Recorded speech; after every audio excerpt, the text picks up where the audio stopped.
guest of honor.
We have His Jabatan for the Videography of Malaysia, Honorable Yang Muhammad Tuan Haji Khalid bin Samad, Minister of Federal Territories, Her Excellency Dato Sri Maimunah Muhammad Sharif, Executive Director, United Nations Habitat, Honorable Ministry of Housing and Local Government, Honorable Yang Bahagia Dato Nur Hisham bin Ahmad Dahlan, the Mayor of Kuala Lumpur, Madam Riza binti Hashim, the Chief Executive. Video sharing, please.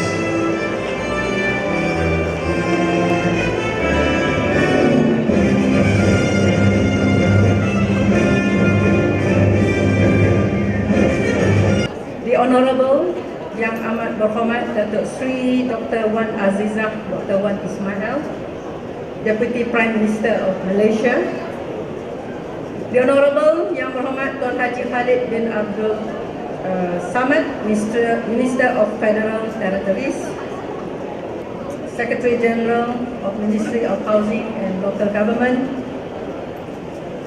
Honorable Yang Bahagia Datuk Nur Hisham bin Ahmad Dahlan, Mayor of Kuala Lumpur, Honorable Deputy Prime Minister of Malaysia to deliver a welcome address on stage.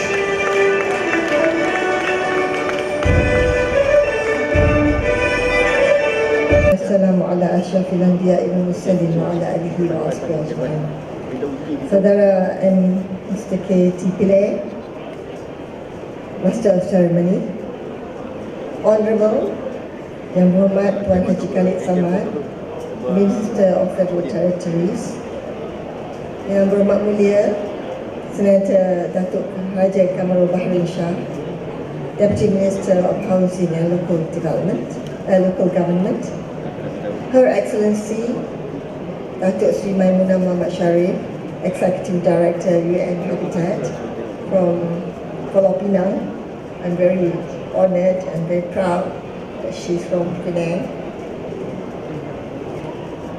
Executive Director of UN Habitat, Yang Berhormat Deputy Ministers, YB Sim, YB Bakhtiar, Honorable Yang Berbahagia Datuk Sri Haji Muhammad Lempek, Secretary General of Ministry of Housing and Local Government, Honorable Yang Berbahagia Dato Hisham bin Ahmad, Dato Bandar, the Mayor of Kuala Lumpur, Madam Nurliza Hashim, Chief Executive of Urbanist Malaysia, members of the media, ladies and gentlemen, Assalamualaikum warahmatullahi wabarakatuh dan salam sejahtera. Alhamdulillah, kita mengatur syukur kepada Allah SWT kerana pada tengah hari ini kita dapat bersama-sama dalam program yang begitu bermakna untuk negara kita bersama.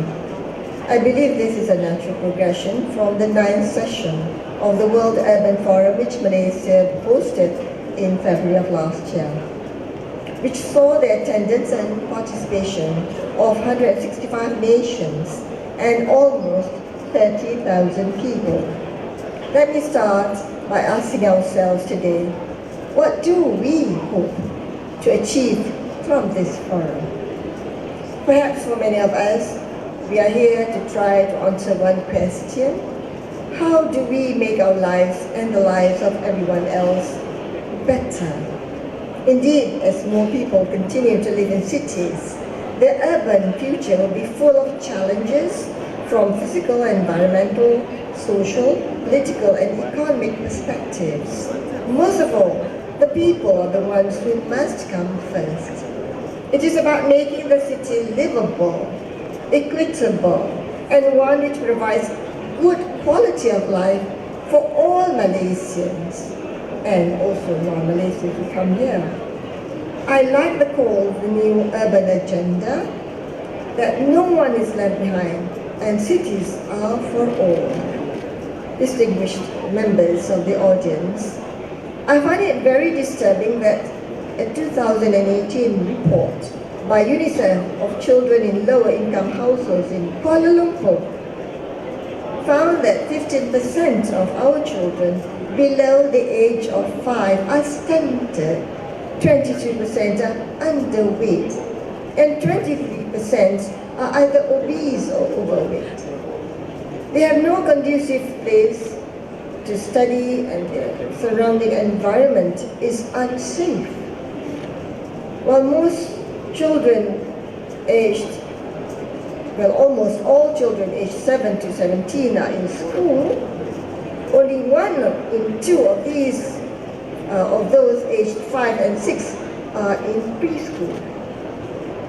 Hence, while we design and build our cities, we may have unintentionally marginalized some groups by making our cities and urban areas socially segregated and expensive to live in. A leading lawyer once remarked, "We are now living in medieval fortresses." This seems to be true with our gated and guarded communities, which we cannot deny that there are still pockets of urban poverty. And in pursuit of Sustainable Development Goals 1 and 2, we should all work towards zero poverty and no hunger, or in our case, malnutrition in our cities. I quote with the great Nelson Mandela, who said, "Overcoming poverty is not a gesture of charity. It is an act of justice. It is the protection of a fundamental human right and the right to dignity and a decent life." It is my hope that this forum addresses not just the physical design and nature of cities, but also the fundamental issues such as poverty, marginalization, employment opportunities, cost of living, accessibility to good services, health and happiness of families living in our cities. Sometimes, let me add a bit from my heart, are we to develop cities that have no soul? Are we just to have an urban jungle? We have to have a soul in everything that we do. The fundamental objective to building better cities is to address the needs of the people living in them. The family unit is the basis of any community. Hence, a happy family makes a happy community. and a happy, sustainable nation. Currently, 77% of Malaysia's population reside in urban areas, and this is expected to increase to 80% to 26 million people by 2030. A large population of our cities will mean urbanization challenges such as Dato Maimuna said, solid waste disposal, traffic congestion, air pollution, limited water resources, inadequate supply of affordable housing, demand for basic urban services, and severity of flooding due to urban heat island. Future growth would have to take place on increasingly limited resources, including developable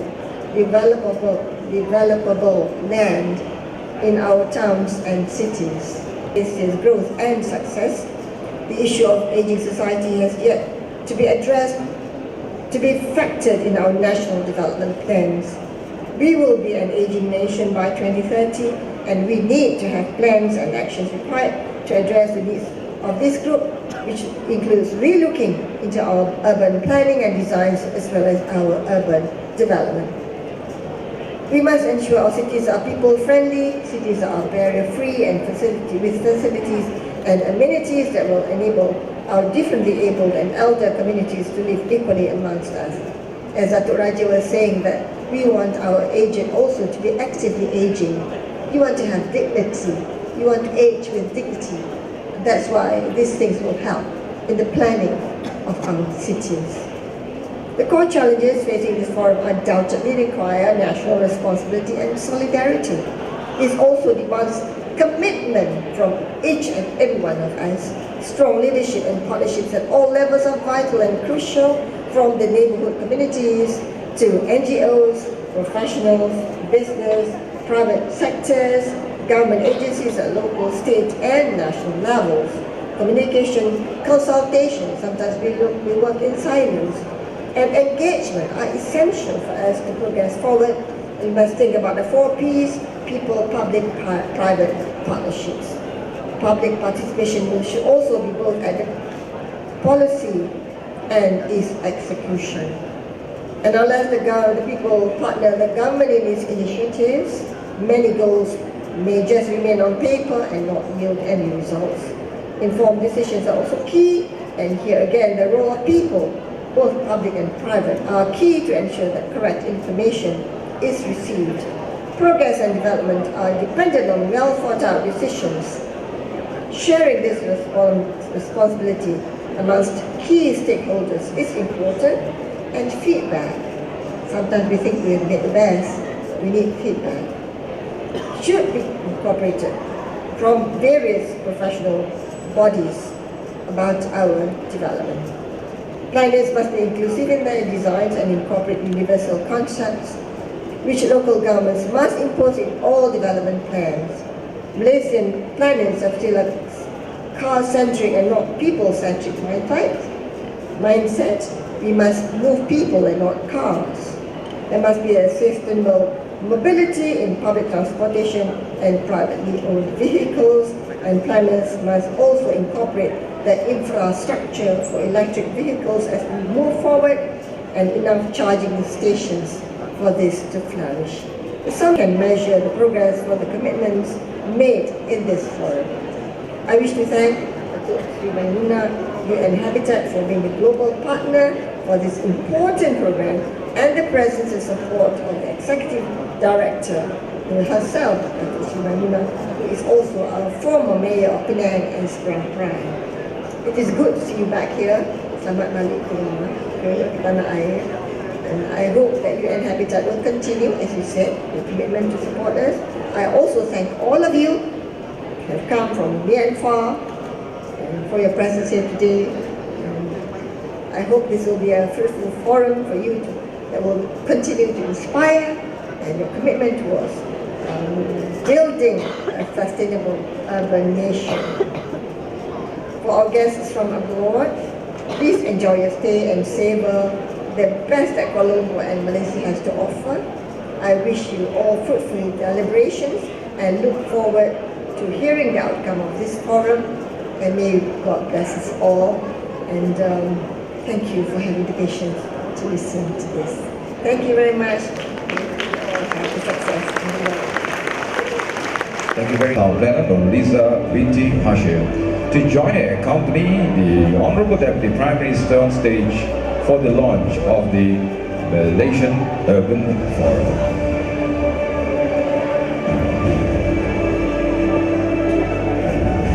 Our future generation have a special message for the Honorable Deputy Prime Minister.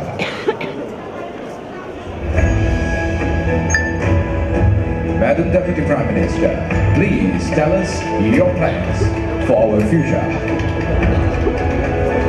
Please reply, Madam, through the iPad.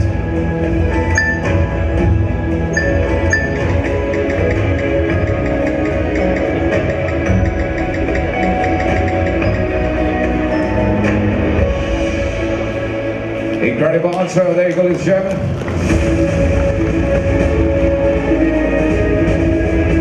The Malaysia Urban Forum 2019. May I now invite 6 children, that is the future generation of Malaysia, our future leaders, to be present on stage, to present our Honorable Deputy Prime Minister with the local orchid flowers. We know orchids are sustainable, of beauty and nourishment, this gem signifying the beauty and rich soil of the beloved land of Malaysia, preserving the flora and fauna. Members of the press media, right now will be the photo opportunity together with the Honorable Deputy Prime Minister. So, para saudara hadirin sekalian, ibu silakan untuk sama-sama kita mengambil gambar sebagai tanda kenang-kenangan. A special photo opportunity with 6 very lucky children who will not forget this day for the many years to come. The honor to be on stage with the Honorable Deputy Prime Minister of Malaysia. The opening ceremony of the Malaysia Urban Forum 2019 towards a sustainable urban nation. Once again, let's offer another big hand, ladies and gentlemen. Towards this incredible afternoon.